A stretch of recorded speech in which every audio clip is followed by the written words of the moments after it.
Well, before we start our talk this morning, there's a little confusion in the program which I'd like to call to your attention. On May 17th, which is a week from today, John Irwin is listed to speak, but it's not possible for him to keep that appointment, so I'm taking that Sunday. I'll be here with you again next Sunday, and I will give the talk that was intended for June 21st. The Chinese astrology, the year of the rooster. So that will be the subject for next Sunday, and John Irwin will be speaking on the date that I've given up in June. That makes it all very clear, I'm sure. In other words, we hope to see you next week. The subject of the morning is really a very difficult one to approach in a factual manner. We all realize, I think, that there are a great many things that are true, but which can get people into trouble. We are not doubting or questioning the existence of psychic phenomena. We are not doubting the existence of nuclear research, but we don't like some of the things that happen as a result of it. We are not opposed to television, but we think some of the programs are pretty terrible. We think people should write good books, but we do not like all the books that they seem to write. So that while there are truths and facts and realities, which probably in a dignified, scientific, and thoughtful manner could be very constructive, but once they hit the media, once they are popularized and dramatized, they have a tendency to cause trouble. And this is especially true, I think, in the field of psychic phenomena. For many years, this was quite a problem, back in the 20s and early 30s. Then it faded away and was very seldom heard from, until the last 4 or 5 years, when I suppose I have more requests to try to untangle people involved in psychic phenomena, more for such requests than all other types of requests that come to me. People are getting into trouble every day. They do not know what to do or how to do it. They are confused, bewildered, and many of them are sick. And this is largely due to a simple fact that Carl Jung pointed out a number of years ago, that the average human being cannot live in a healthy manner in the midst of a mystery. We cannot handle mystery. The moment the common, ordinary facts of life become confused, when we are confronted with situations that we cannot examine and cannot evaluate in terms of personal experience, we are in danger of a bad mental state of confusion. Psychic phenomena today is coming to us through an extensive literature, much of which is avowedly fictional. Some case histories are included. It is being presented and dramatized as a means of creating horror pictures, mystery pictures, and almost anything that will excite a jaded viewer. These types of presentations are not just entertainment.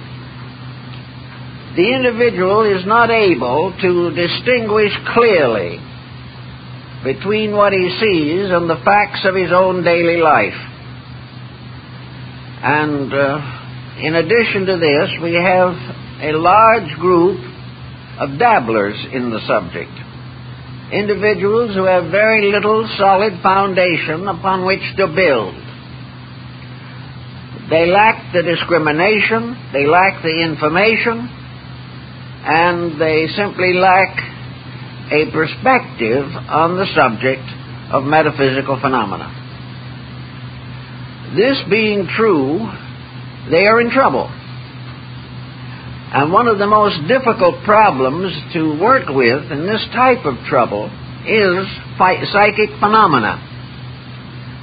If the individual is exposed to some phenomenal incident or circumstance which is outside of the experience of his common living,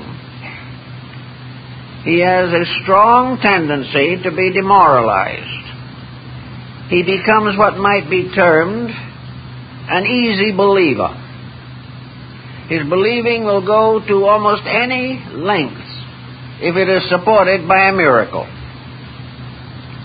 Now, miracles are not too common, but various degrees of psychic phenomena are relatively common.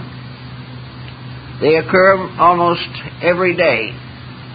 They are written up in various publications, and at this time some definitely distinguished scholars are working in this area. And one very strong point that has always been present in this area, and one that has basically probably been very beneficial, and that is that it was the beginning of the realization of survival of consciousness after death. Many persons who could not believe it under normal conditions accepted it when it was backed by psychic phenomena. If this phenomena is genuine, it helps to break down the materialistic barrier to the concept of life after death. Thomas Edison was converted to this concept, and at the time of his death was working to try to create a scientific device by means of which it would be possible to communicate with the dead. 2 world wars influenced this situation considerably. Sir Oliver Lodge, Arthur Conan Doyle, many others after World War I wrote on the subject of psychic phenomena, not only as parents and as concerned human beings, but to some measure as well-trained scientists. So the field has always been of great interest. Psychic phenomena is one of the oldest forms of religious belief. Spiritism, as it was originally called, is traceable in the background of practically every human culture.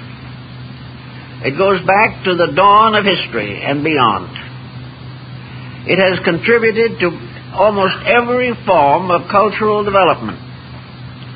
It has also rather consistently been on the ragged edge of being dangerous. Pythagoras admitted it, but warned against the development of it. This was true of a good many other scholars. We know that it is given a severe reprimand in the Old Testament, and it is considered in most cultures as a dangerous, mysterious thing. Now, why do we consider it dangerous, and why is it so mysterious? I think we have to divide psychic phenomena into 2 general classifications: genuine and fraudulent. Genuine psychic phenomena certainly exists, but nearly every form of psychic manifestation has been duplicated fraudulently. And for many years there were companies in this country that manufactured pseudo-psychic phenomena. They created instruments for slate writing. They were able to make a very substantial fabrication of trumpet speaking, levitation. All these things have been fraudulently produced. This has resulted in the realization that if people would believe or could believe the fraudulent phenomena, then those who are able to put on such an exhibition had new and greater influence in the lives of innocent individuals who believed they were in the presence of a genuine psychic mystery. So the field is burdened with this. It is also burdened by a common fact of human nature, namely that even the most gifted psychic or medium cannot produce phenomena on demand. The individual cannot guarantee the appearance of genuine phenomena just simply because someone comes in and asks for it, or a group of people gather to see it.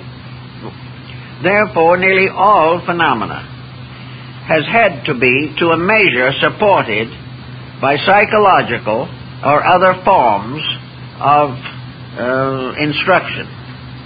The individual has had to supplement phenomena with other means of influencing the minds of persons he wished to influence. This gradually got more or less out of hand and has been for a long time a very serious handicap to the development of the genuine faculties of man's extrasensory perception range. Now, some types of psychic phenomena are more commonly fabricated than others. Some types are so personal, so intimate, so tied to the individual himself, that there are no elements of probability that they could be fabricated.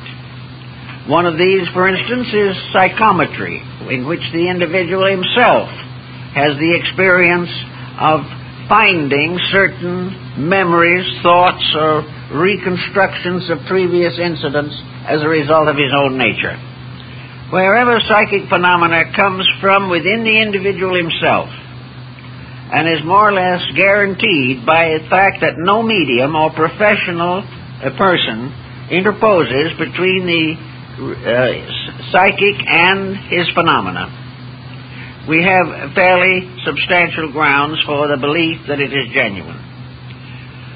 We also realize that we are coming closer and closer to the development of our own extrasensory perception gamut. More and more we are having experiences of the development of faculties that have been latent. Among the various systems of the development of such faculties are some that deal very closely with psychic phenomena. The religious and philosophic aspects of this search for inner guidance will be found principally in Oriental religious systems or Christian mysticism. The mystical experience is not inclined to create too much problem or does not contribute to most of the difficulties with which we are confronted. Now, the next important point I think we have to make is to analyze and study the individual who becomes involved in psychic phenomena. The average person who is involved is a lonely, more or less introverted individual who has some earnest desire either to communicate with the dead because of bereavement or to gain some type of experience of life after death as a support to a religious conviction. This type of person is, for the most part, an easy believer. They are looking and desiring so desperately and definitely that they do not generally use a great deal of critical thoughtfulness in the matter. They want to believe in psychic phenomena. They want it because they need it to fill an emptiness in themselves. They feel deserted, lonely, isolated, or frustrated, and hope that in some way the psychic situation will assist to remedy this condition. Because of the fact there is very little basic experience, very little critical knowledge, these persons can be very easily deceived. Also, there is a whole group of psychic phenomena in which there is no intentional to deceive at all, where a mystical experience, a dream, a nightmare, or some subconscious reflex within the person has caused them to assume that they are in the presence of a spiritual reality. Many persons have built philosophies, systems, creeds, and cults upon a dream. A dream which, were they not believers, would have meant nothing to them. But because they were not only believers, but constantly hopeful, things they had read, things that had been told to them, longings and yearnings of their own, affected the sleep state, resulting in what appeared to be a psychic experience. Now, a psychic experience of this kind is clearly not to be considered archetypal. An archetypal dream is not the kind that generally produces this form of phenomena. An archetypal dream is something from within the individual that is demanding recognition. It is an instructional factor. It is the internal teacher being heard from. But a great deal of this psychic phenomena arises from hallucination. It arises from the individual whose desperate desire to believe permits him to believe that which is not reasonable, not probable, and not consistent with his own good. This we find so very, very common. Another difficulty with the matter is that once the believer has gotten into a psychic difficulty, it is extremely difficult to rescue him. The psychic experience which he believes to have occurred is stronger than any counseling that can be given to him. Once he has decided that he is in the presence of a spiritual experience, there's very, very little chance that you can talk him out of it, even when it becomes obvious to a third person that the experience is not genuine. We have all the time this type of problem coming in, people wanting help in these various fields. But it is practically useless to try unless the individual involved is willing to try his own experience for himself. Unless he is willing to sit down and answer some basic questions and answer them honestly, there is very little that anyone on the outside can do that will overcome the desire, the devout intention to believe this particular type of thing. So you can always say to yourself, if you're involved in psychic phenomena, you can ask yourself a few vital questions. One of the most common types of psychic experience is the one that calls the individual to a ministry. It is one in which something, usually the subconscious, seeking release, seeking the experience of self-superiority, likes to hope or feel or believe that they are called to change the course of history, that they have a message that has been given to them that the world is waiting for. Now, the question that you ask these people frequently is why, if you feel this way, do you believe that you are peculiarly qualified to receive this message? What made you the candidate for this overwhelming revelation? How did it happen that they picked on you? And now, normally the individual has no very good answer to that question. The most common answer is, I haven't the slightest idea. So you start to try to find out, and you say to yourself, if you were hiring someone to carry on a special and delicate and difficult task, how would you choose to engage that particular person? Well, you'd ask questions, you'd get a resume, you'd find out what they'd done. You try to locate something in them by which they were peculiarly fitted to do the thing that you needed done. Well, we may assume that some powers on the other side of life, selecting a candidate for a delicate job, would also explore into the capacities of that person. They would choose someone who could do the work, who had a background for it, who was well integrated personally, and could carry this responsibility with dignity, whose integrity was so great they would not exploit or commercialize it, and would not be led astray by various temptations involved in this type of labor. But you ask the person these questions, and you seldom, if ever, get a decent answer. The thing is, they just don't know. They believe that they have been chosen, but they do not know why. And when an individual has this particular problem, a very interesting thing comes along. I've had many people come to me and say, I have been selected for a very important work. Well, so what is it? I don't know. I have had a message. I can't read it. Perhaps you can tell me what I'm supposed to be doing. Now, it's difficult to imagine that a person would receive some kind of a serious job and not know why or how or what to do after they had it. And gradually it becomes more or less evident that the situation is bound to wishful thinking, a desperate desire to find some outlet, some way of attaining a kind of distinction in society.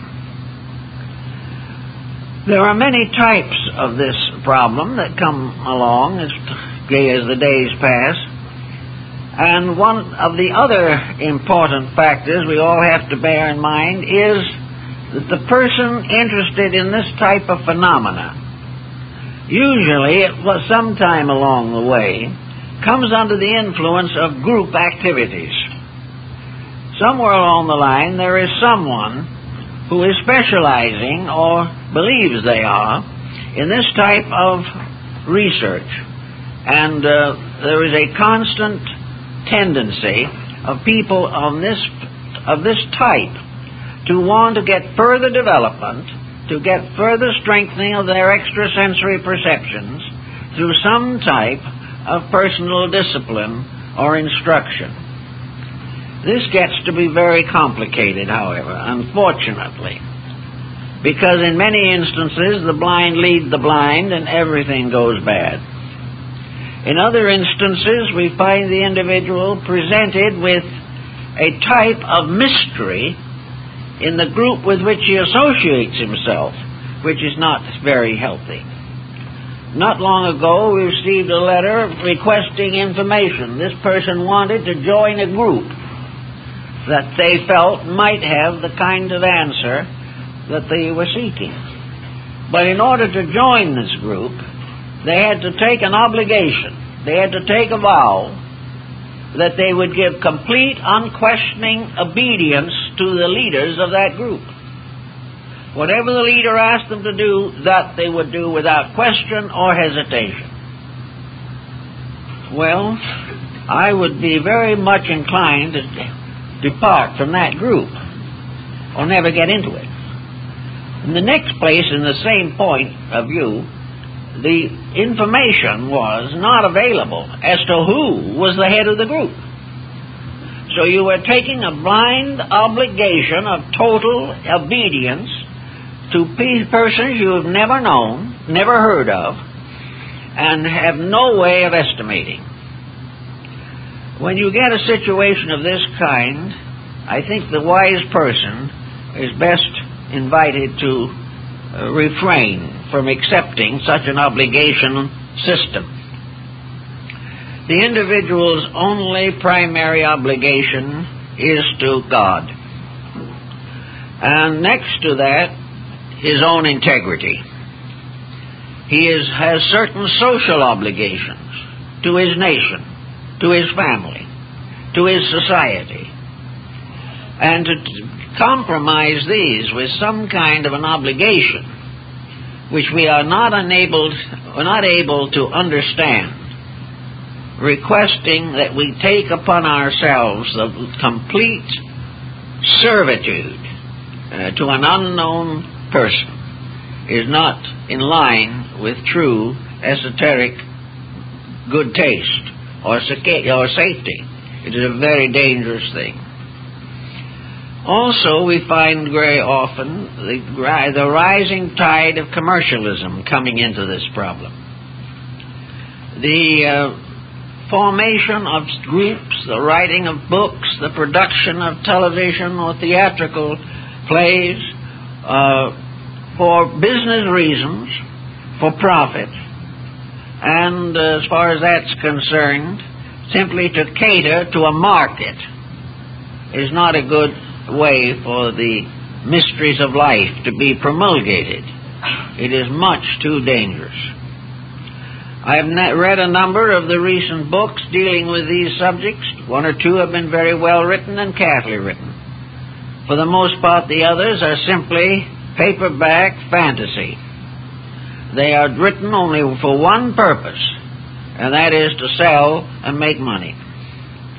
And these are taken seriously by persons who are already sold to the idea that such procedures are possible. If a person is interested in becoming a member of some mystically oriented organization, it is up to them for their own security and safety to make a thorough investigation of the background and foreground of such a group. It is very unwise to join something which the beginnings of which are unknown, the purposes of which are indefinite, and the future of which is uncertain.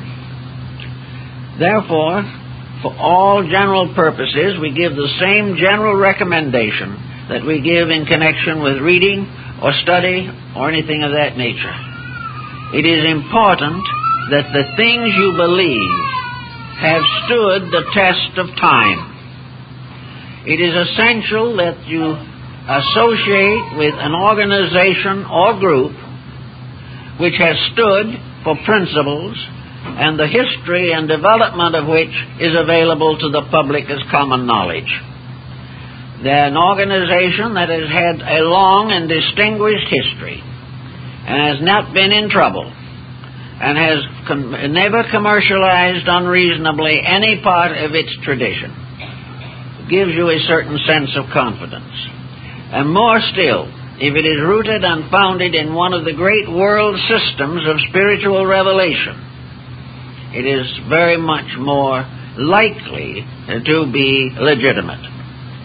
If, therefore, its background is reasonable, it makes no pretensions or claims, it promises nothing except the opportunity to study, to grow, and to develop normally, this type of organization can be approached with greater safety and greater sense of security and probability.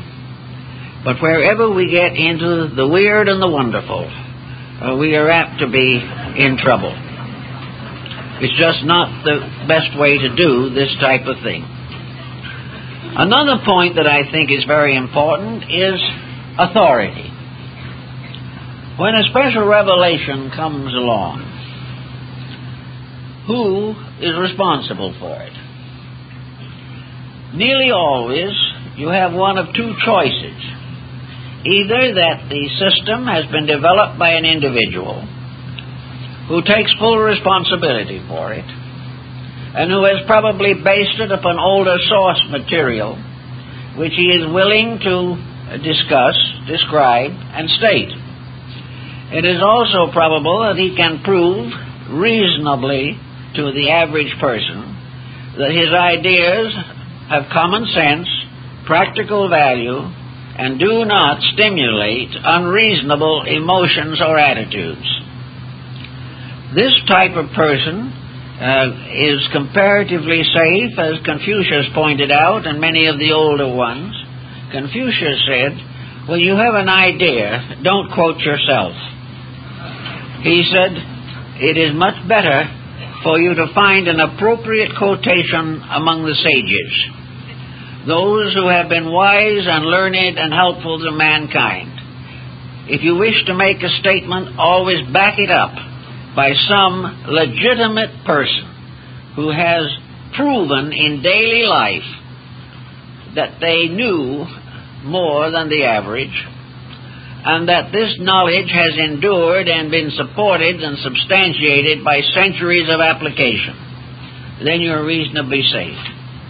But be extremely cautious with books that are written by unknown beings, persons from other planets, or persons that have no relationship to common life.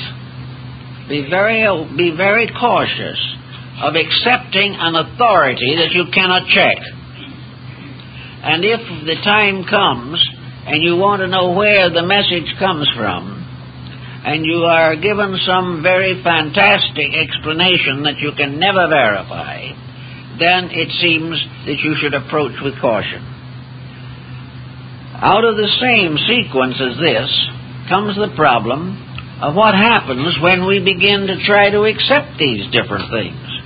Supposing, good-naturedly, consecratedly, and with faith and solid belief, we follow one of these systems.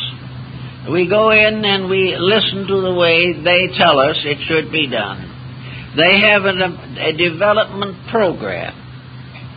They have ways of helping you to become wiser. They also may toss in a few promises of advanced finances and real estate.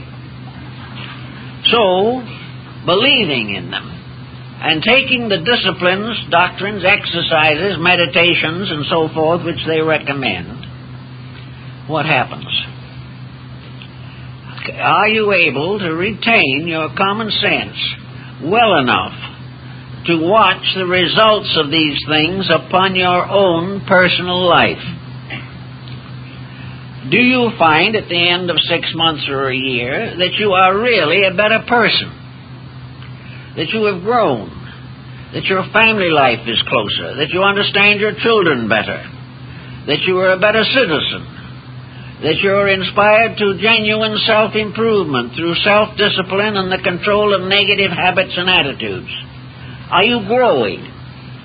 Or are you simply being filled with a mass of abstract thought which you cannot apply to anything, or have never thought of trying to apply?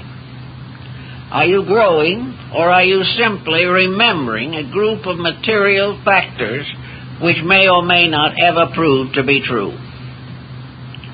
If at the end of a few months of this special discipline you're beginning to feel miserable, your appetite gets bad, your sleep is disturbed, you are seeing things that are not there, and you are more or less involved in strange feelings, experiences, that you have very strange dreams, that you develop certain factors or attitudes which appear to be semi-clairvoyant, but have very little utility in them.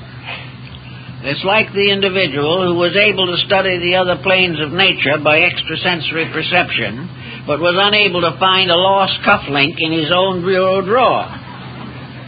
He worked on it hard, but it was much easier to see things that weren't there than find something that was lost here.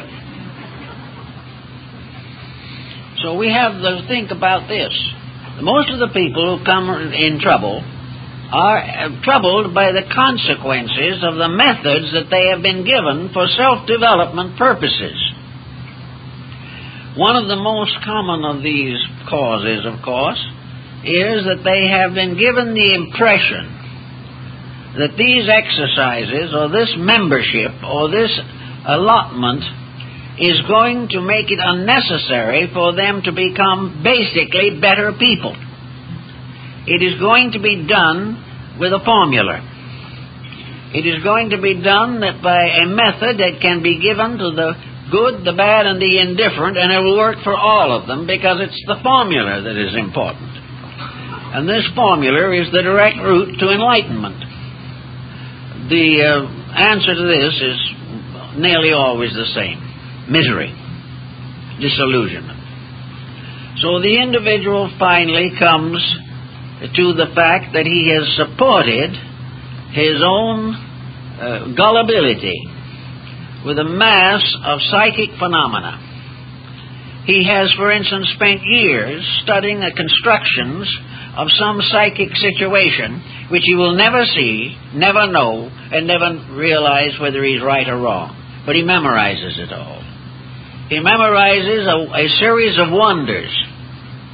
He follows a series of beliefs that he cannot justify except by blind acceptance. He also develops gradually within himself an alter ego within his own nature. There gradually arises within him a kind of psychic delusion that all these things are important. The things that are told to him on the outside come back out of him from the inside and begin to support what is actually nothing but a conceit of his own. This being the problem, we face these difficulties in numerous persons who should know better, but who frankly do not wish to be disillusioned. You tell one of these persons that what he is doing is simply self-destructive, and that person will walk out and go on looking until he finds somebody who will agree with him. The person caught in the web of phenomena is usually in a difficult and dangerous position. Now, there are systems by which nearly everything that is important can be gradually known by thoughtful persons. Almost everything that is taught by secret orders that is legitimate can be learned without membership, because these thoughts, these ideals, these principles are available in the basic texts of the original revelations. If you want to understand Hinduism, Buddhism, Zen, if you want to study the Kabbalah, if you want to know more about the Greek mysteries, if you wish to understand the astrology of the Chaldeans or Babylonians, you do not have to join anything to do it. The only thing you have to do is find a competent basic text by one of the originators of the idea. And you know the great names that are associated with nearly every branch of knowledge. And these great names, as founders, have survived with dignity the test of ages. And you are not likely to get into trouble. You may not agree with them. You don't have to follow them. But if you want to follow a certain line of thought, it is best to follow those who have been best at it and have done the most to develop this particular field of action. Now, it's a very difficult thing in many instances to determine the difference between psychic phenomena and psychological phenomena. This is something that has confounded the ages. And even today, experts have not entirely smoothed out this mystery or this strange parallelism of phenomena. A psychic phenomena can be largely reproduced psychologically. It is, however, not likely that such a psychological procedure will have physical equivalence. But this is not necessarily true. It is quite possible for the psychic energies of the individual, when strongly developed and specialized, can result in physical phenomena. Examples of this, of course, are table levitations and things of this nature, in which a physical factor is present. The average medium assumes that this physical factor represents another being, an entity from the other side of the veil. That it's another being that produces the phenomena.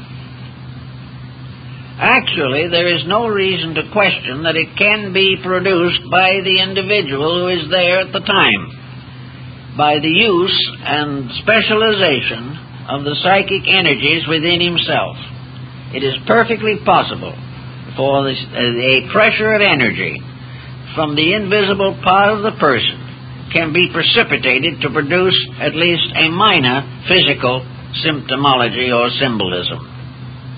So psychological phenomena can include some physical manifestations that have generally been regarded as conclusive of the presence of another being. The psychological phases of phenomena are mostly in the form of internal experiences of one kind or another. They include possessional and obsessional circumstances. Most cases of psychic possession or obsession are psychological. They are not due to the actual presence of another being, but they are due to conditions within the individual himself which have produced a kind of psychic demonology in his own nature. He is presented not with another entity, but with the negative entity of his own personality. The demon in him is the source of his obsession in most instances. Also, we find that dreams, revelations of all kinds, prophetic utterances, oracular demonstrations, all of these things can be psychological. The worst phase of the psychological situation is autohypnosis. The person who has closed their mind to common sense, who has refused constantly to accept realities, but who wishes to live in a world of self-delusion, can gradually defend this position until he is practically impregnable.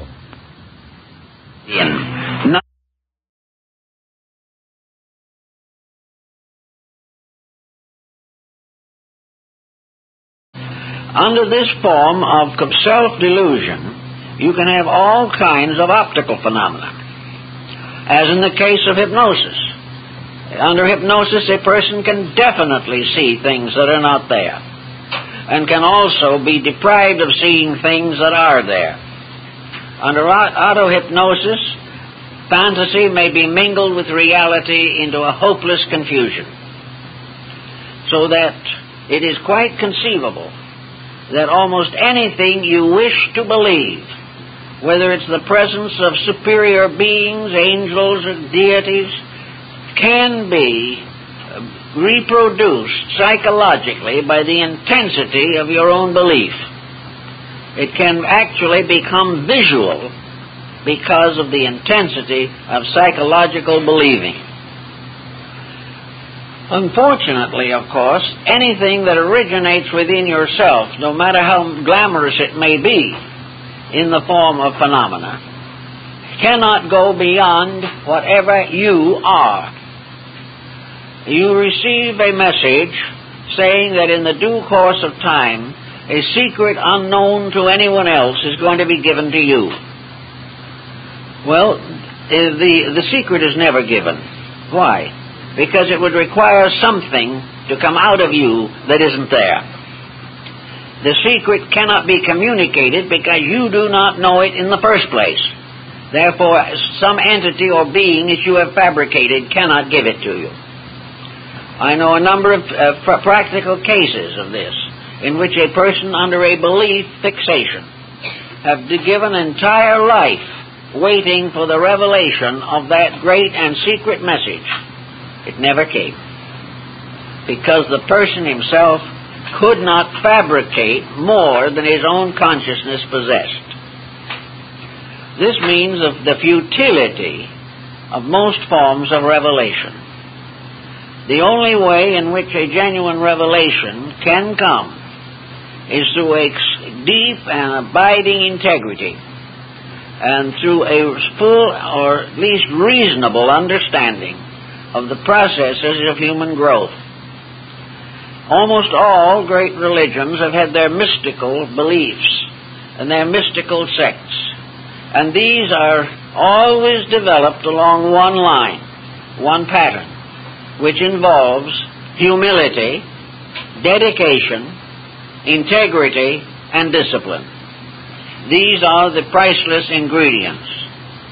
The discipline is not primarily to be given to you by someone else, unless, as in the case of a small child, discipline is necessary because the person is not yet able to discipline themselves. But if this discipline is given, it is supported by a solid foundation of known facts. The reasons for it are clearly given. The authority for it is clearly revealed. And the individual is not in the presence of anything mysterious and strange or unreasonable. But disciplines and the gentle art of growing are the keys to spiritual integrity. A life of service is far more important than a life dedicated to self-development per se. The individual who is studying in order to be better themselves very often gets into trouble. The reason why we should study is because we want to be more useful to the common good. We wish to live better lives. It is not that we wish to be superior to others, but that we wish to be suitable to the needs of others in their various walks of life and their various degrees of personal unfoldment. The problems of communities involved in this type of activity, this type of problem is very, very much in evidence. A community of spiritually oriented people is in the same dilemma that the world is in today, for the reason that every nation believes it is right and cannot get along with anyone else.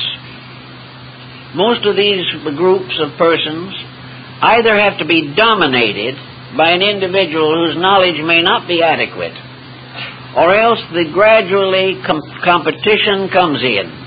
The individual is no longer satisfied. He must either finally agree with the others or depart. And if the others were doing a job good enough to agree with, it might be different, but this is not always the case. So for the most part, the person grows best by staying in the world, meeting the problems of the day with integrity, and recognizing that the problems and responsibilities of life are the great initiators into the mystery of the Holy Spirit. That there is no other way in which it can be done successfully. So we have tried to work out, in one way or another, suggestions and recommendations for persons who are out of their depth in what might be termed spiritual growth. It's not because they're growing too fast or have grown too rapidly. It's the fact that they are confused where they are.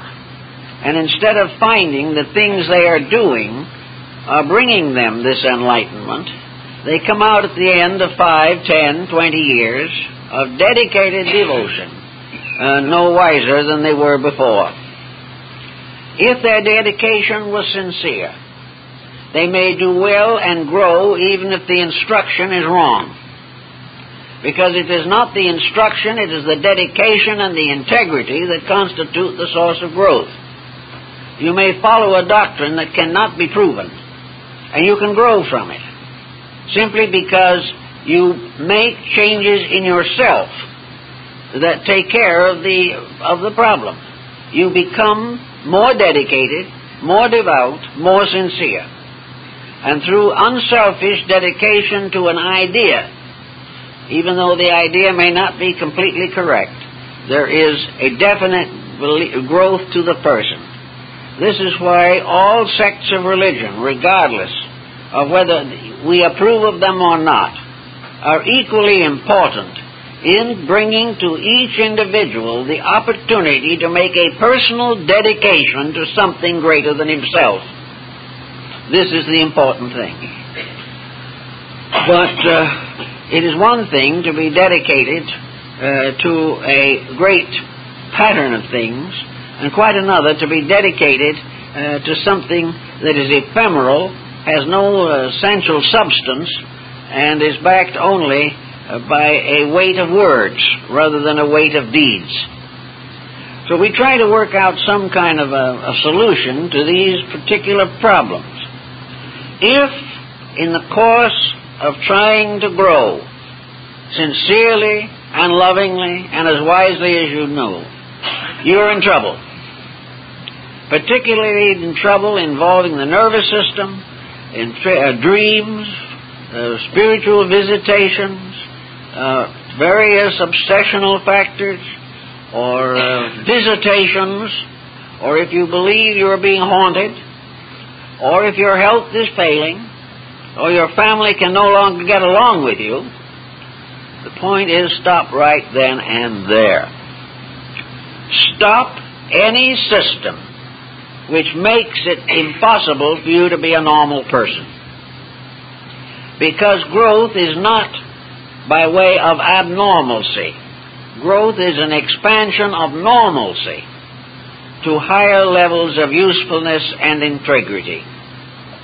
The moment your disciplines are giving you a headache or a backache or interfering with blood pressure or causing you to see things that are disagreeable, or disturb your sleep, result in the feeling or awareness of presences that are not there, the moment this type of thing begins, stop the discipline right in its tracks.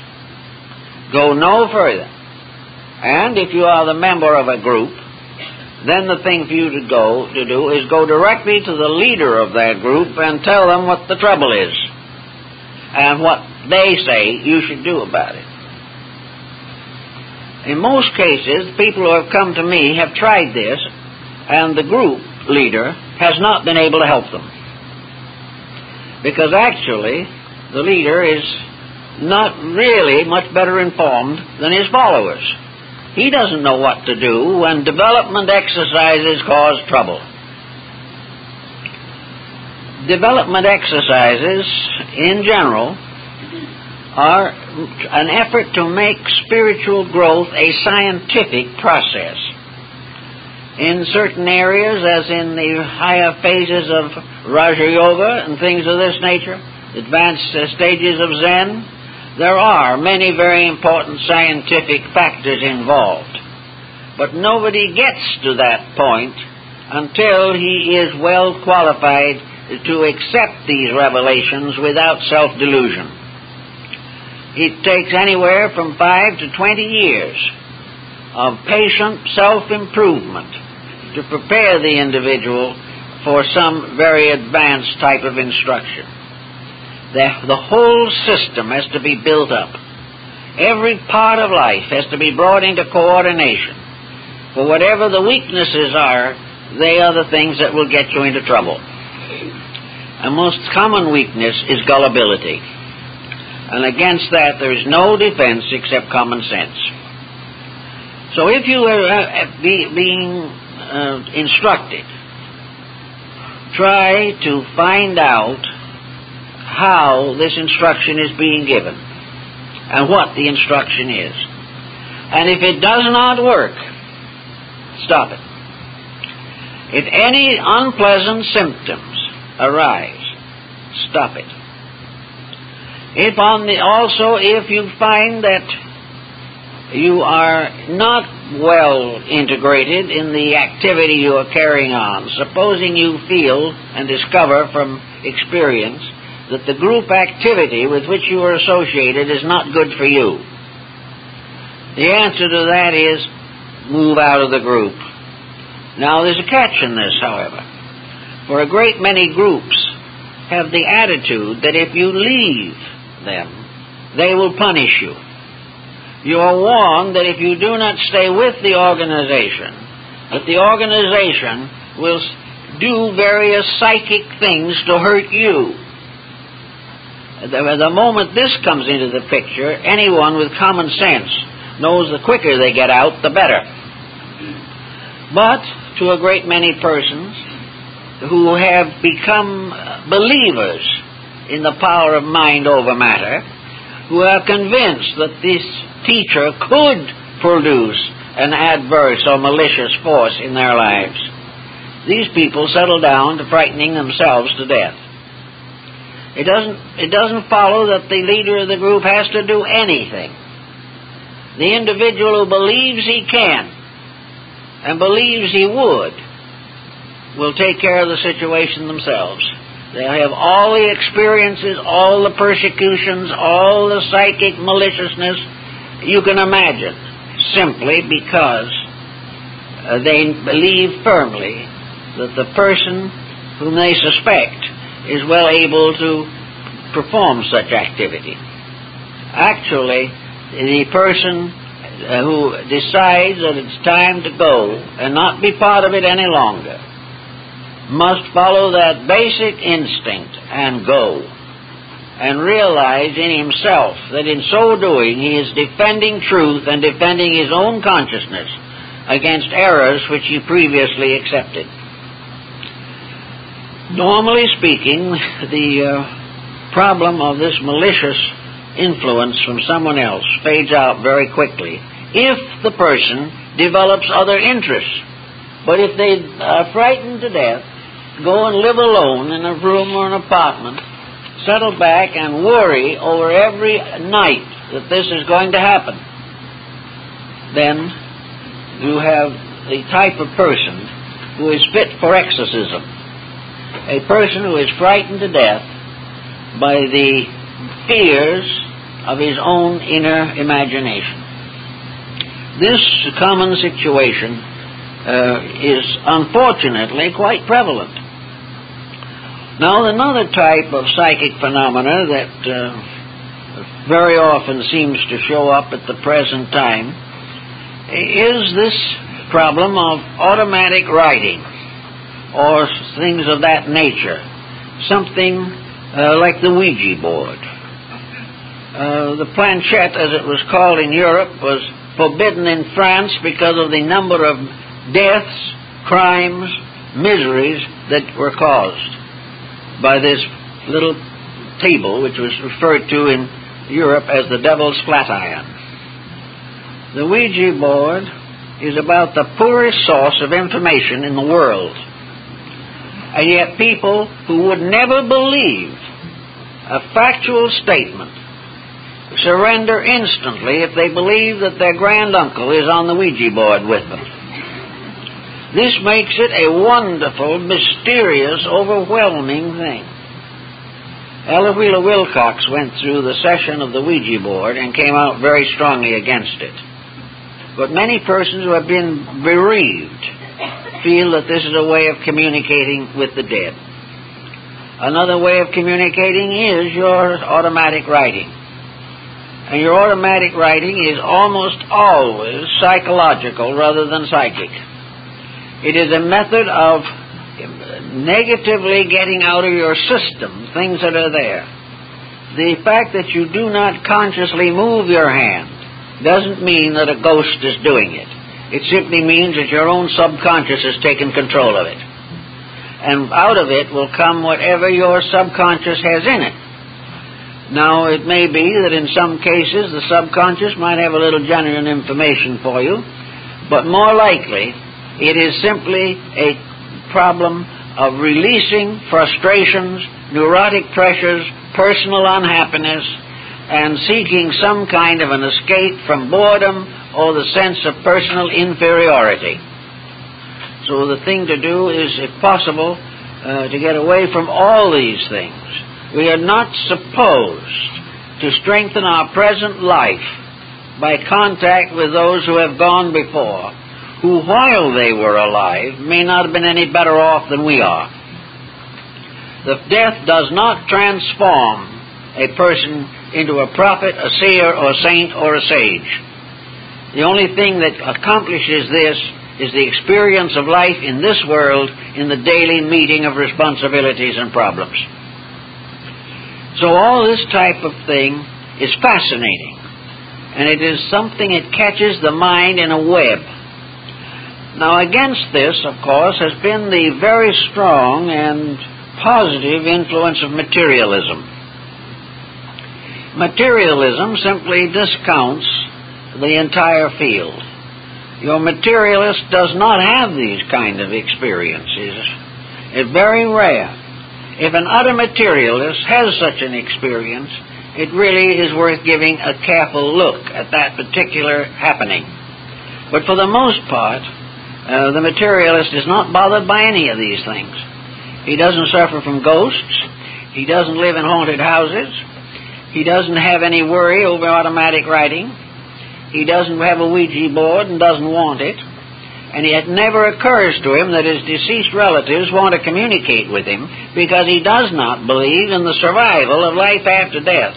Therefore, his deceased relatives have no existence as far as he is concerned. As a result is very little psychic involvement. Now, however, we're having a change in the mood. A great many persons who were materialists up to a short time ago are beginning to contemplate such problems as the extrasensory perception and reincarnation and karma and even other forms of esoteric Eastern or Western mysticism. We are beginning to develop what might be termed a level of mysticism among more informed and cultured people. It is no longer a folk belief. It is now a belief that is beginning to influence scientific thinking. It is beginning to result in a new approach to life after death and a new interpretation of the mysteries of what lies beyond the grave. Escaping from the dogmatism of literal theology, the mind goes to philosophy, to ethics, to religion, and to mysticism, and gradually applies in these fields something of the scientific process which has previously been limited largely to materialism. So we have a new type of psychic investigator who is approaching it not as an easy believer, but not with a mind locked against it. Now, in the times of Oliver Lodge and Conan Doyle, your scientist who became a spiritualist really was completely out of his depth. He was therefore a divided person, a scientist in his mind and a spiritualist because of emotional pressure within himself, usually involved with the death of someone close to him. Now, however, we have a somewhat different point of view. The new type of research is not based upon a desire for consolation from beyond the grave.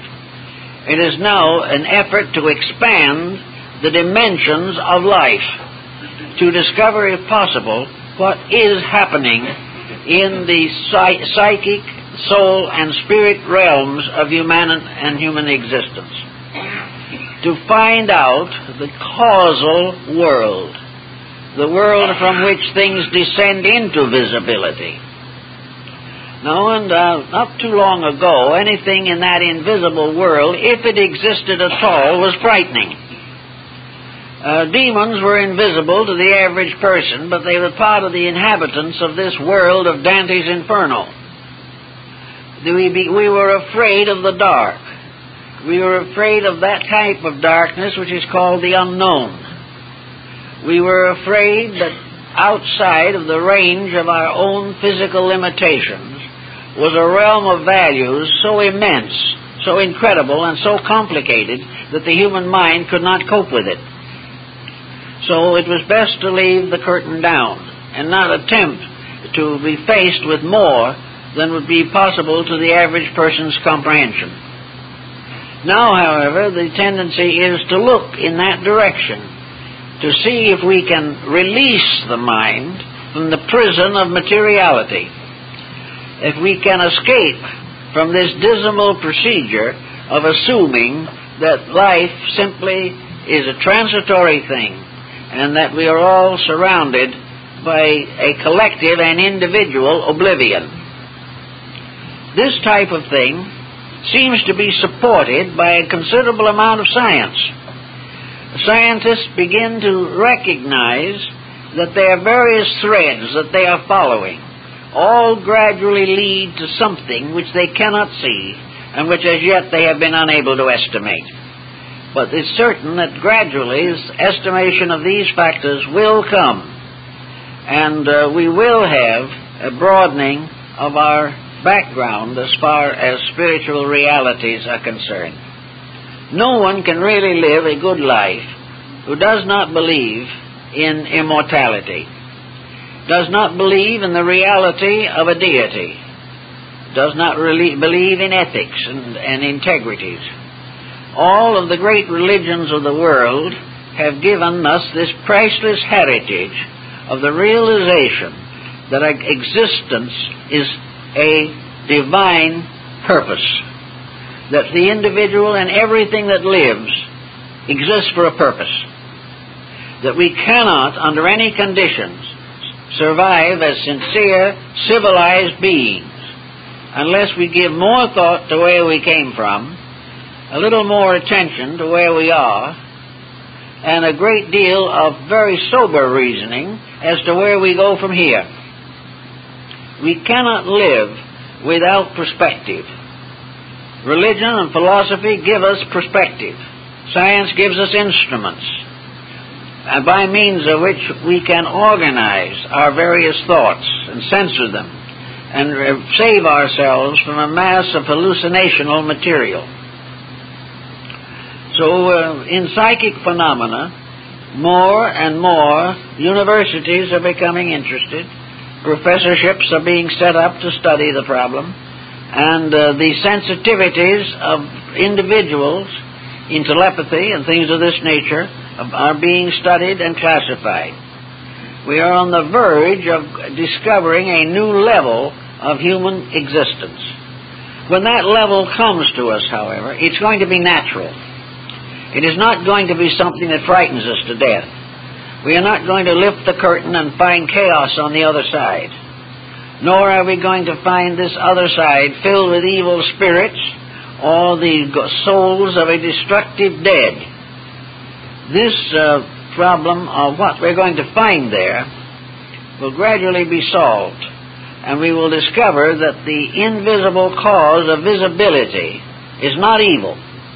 It is not something terrifying. It is not nothing but punishment. It is, in fact, a new land which we are going to have to explore and colonize in due time. Lands and worlds that lie beyond our present temporal boundaries. But whatever is there is not going to hurt us. It's not going to be dangerous to us. We are in more danger here than we will ever be hereafter. We must find the solution to our present danger through the reorganization of society. And we must find the solution to our inner anxieties about the invisible through the gradual organization of our own understanding and insight. We're going to have to gradually develop common sense in dealing with this uncommon subject. And if we can do this in a creditable manner, we will get along pretty much as we should.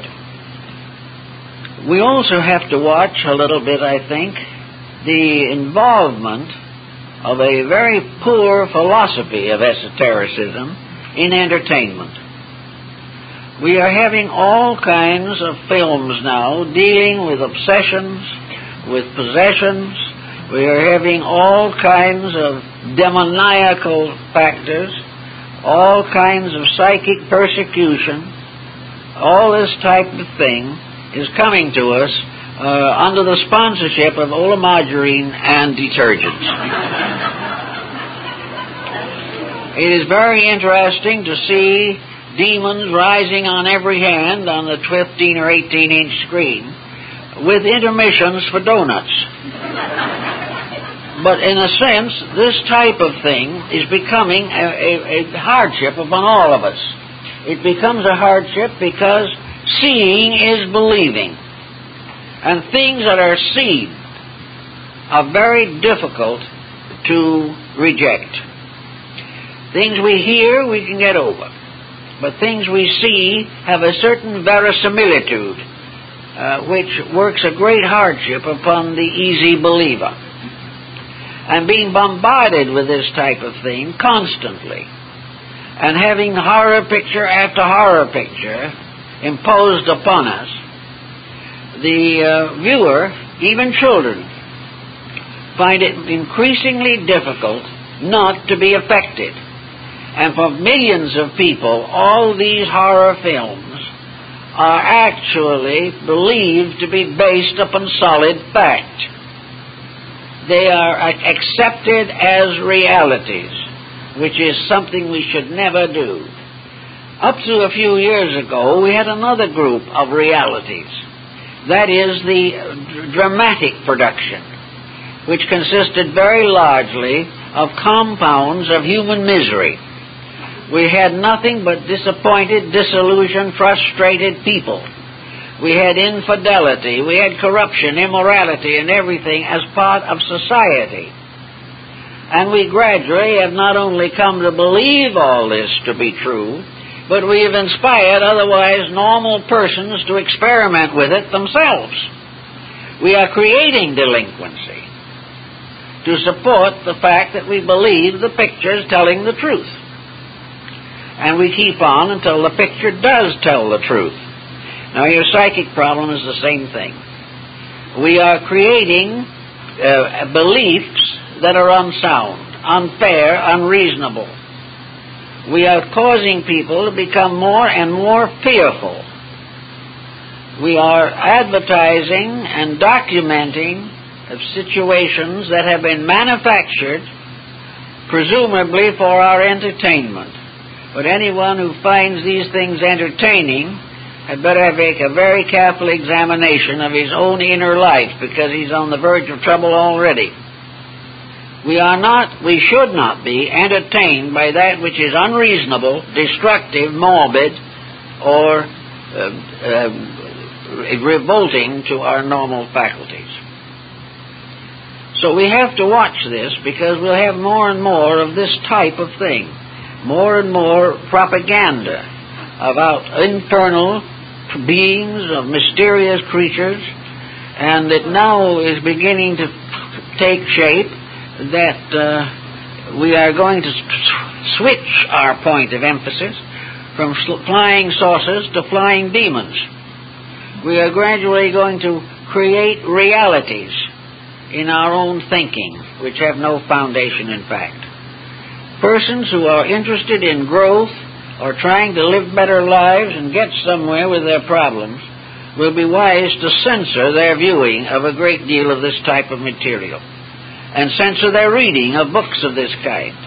Persons interested in these subjects are instinctively inclined to pick up a book that seems to deal with a subject close to their own hearts, but they do not realize what the author is going to do with the material, and very often it ends merely in enlarging terror, fear, or anxiety, or causing the person to accept as true something that has no authority whatever except in a writer's imagination. So, to keep this psychic situation under control, we have to constantly guard ourselves against over-influence. Over-influence is one of the most common problems we have. And if we're not careful, the mere fact of our own sincerity may get us into trouble. We are so anxious to know more, we are so anxious to learn more, and we are so hopeful that something good will be said that we open ourselves to a great deal of psychic confusion. For a long time we had very little black magic in our environment, but it is also beginning to become more prevalent. Sorcery and all this type of thing, ritual magic, all this form of activity is becoming more frequent. Only a person in a position like mine knows what frequency means.